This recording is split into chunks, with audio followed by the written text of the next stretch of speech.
What's up, scholars? Let's continue our work with transformations. Today we're going to talk about translations and vectors. So a translation is a transformation which moves each point of a figure the same distance and in the same direction. So it moves each point of a figure the same distance, and try to write big enough so you can see, and in the same direction.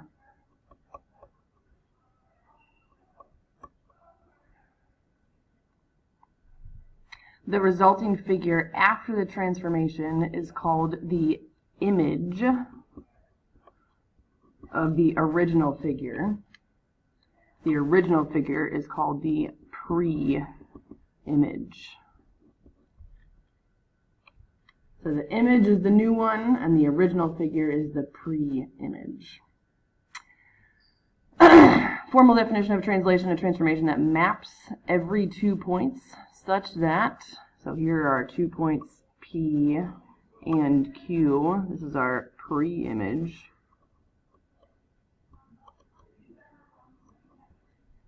And this is our image. So that the distance from P to P prime is equal to the distance from Q to Q prime, so the points moved the same distance and in the same direction. So P to P prime is parallel to Q to Q prime, and P, P prime, Q, Q prime are both collinear. So this is a formal way of saying we move the same distance and the same direction.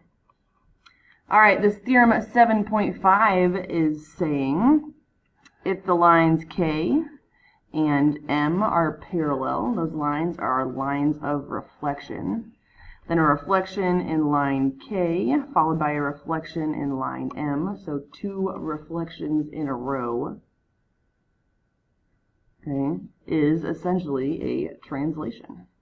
So you can reflect twice, and that will be the same thing as if you slid this PQ line over to P double prime, Q double prime.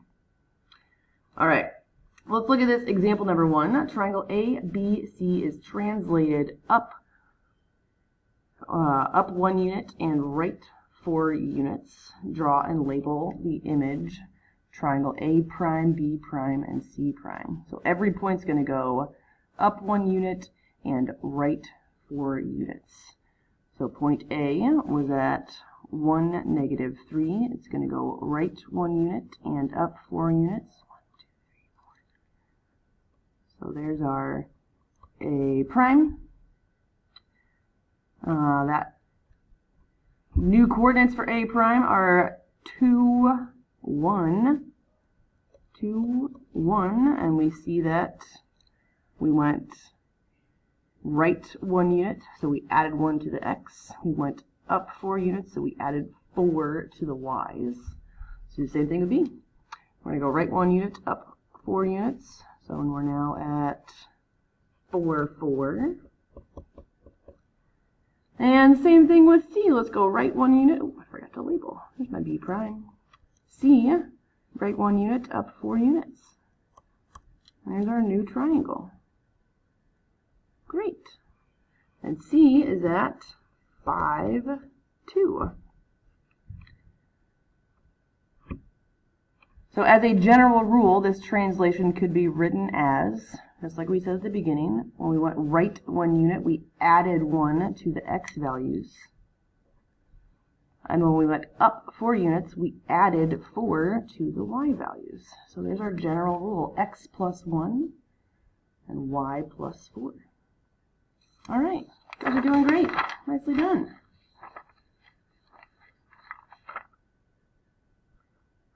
Cool, cool. Example number 2, triangle JKL has coordinates. J is at 0, 2. K is at 3, 4. L is at 5, 1. There's our triangle here. So we drew a triangle JKL. We're going to draw triangle J prime K prime L prime after a translation of 4 units to the left and 5 units up. So we're going 4 units to the left, 1, 2, 3, 4, and 5 units up, 1, 2, 3, 4, 5. So there's my J prime, 4 units to the left. Now we're at -4 and 5 units up, so we're at 4, 7.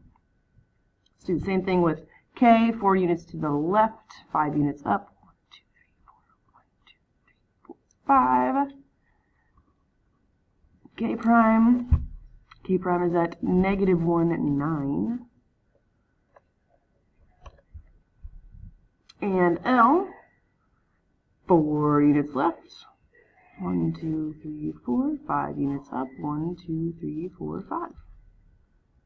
There's L prime. There you go. L prime is at 1, 6. So what's our general rule here? What did we do to the x values? We went from 0 to -4, 3 to -1, 5 to 1. So we are subtracting x minus 4.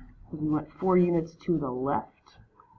We went 5 units up, so what do we do to those y's? Well, we went from 2 to 7. 2 to 7, 4 to 9, 1 to 6. We added 5 every time. Y plus 5. All right. Talk more about this figure. Well, a translation is an isometry, meaning these triangles are congruent. Translations are isometries. So the triangles are congruent. They're exactly the same. They just moved in space. All right. You're going to do example 3 and find that general rule. We're saying that triangle LMN is the pre-image. So here's our image. Here's our new one. Tell me how they moved. Do we add something to the x's? Do we subtract something to the x's? What do we do to the y's? So your answer should look something like x plus something, or x minus something, y plus something, or y minus something. Okay, moving along. You got example 4 too. You could do that one. We're going to move on to vectors. Vectors are awesome. If you have taken physics yet, you've talked about vectors. Vectors are the bomb. Vectors are another way to describe translations. A vector is a quantity that has both, I want to say speed and direction. That's what you talk about in physics. But it has both distance and direction. Distance and direction.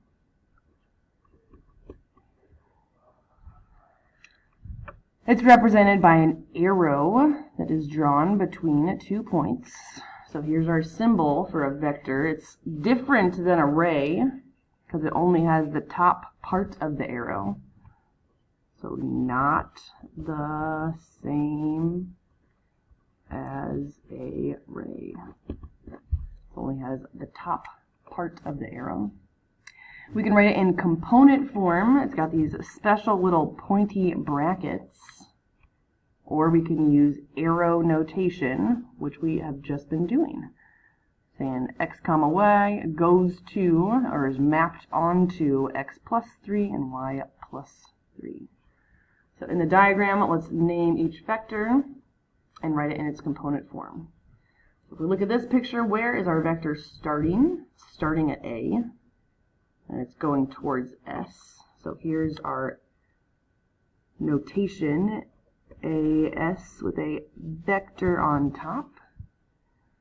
And then let's write it in component form, the most condensed form, the least amount of writing we need to do. So we've got these arrowy brackets. Let's look at what's happening with the x's.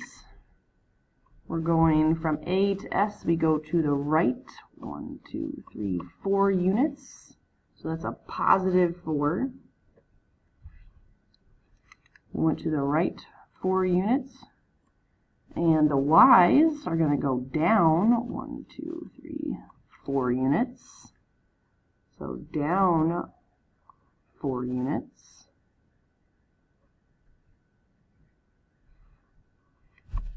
All right, you might think it's like slope, and we could say, well, if we went right 4, down 4, that's like going right 1, down 1, but we really want to say we're moving this entire distance.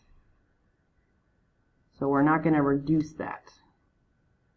This would be our full answer. So we say vector AS in its component form 4, negative 4. Okay, looking at B. Again, where do we start? We start at M and we go towards N. There we go. Okay. And let's get our component form going on. So we've got these pointy brackets. In the X direction, we're not going right or left. So we've got a 0 there. And in the Y direction, we go up. 1, 2, 3. Up 3. So there's our component form of that vector MN. Great. Moving along. Let's do some practice. Writing an arrow notation given the translations. Use arrow notation to write a rule for the given translation. Well, they tell us here we're going right 5 units and up 1 unit. So arrow notation, so I'm going to say we start X comma Y mapped onto right 5 units means we are adding in the X direction, X plus 5.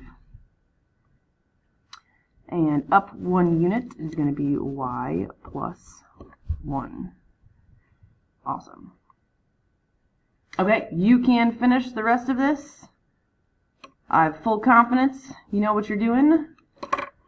Hustle hard. You guys are doing great. Love ya. I'll see you in class.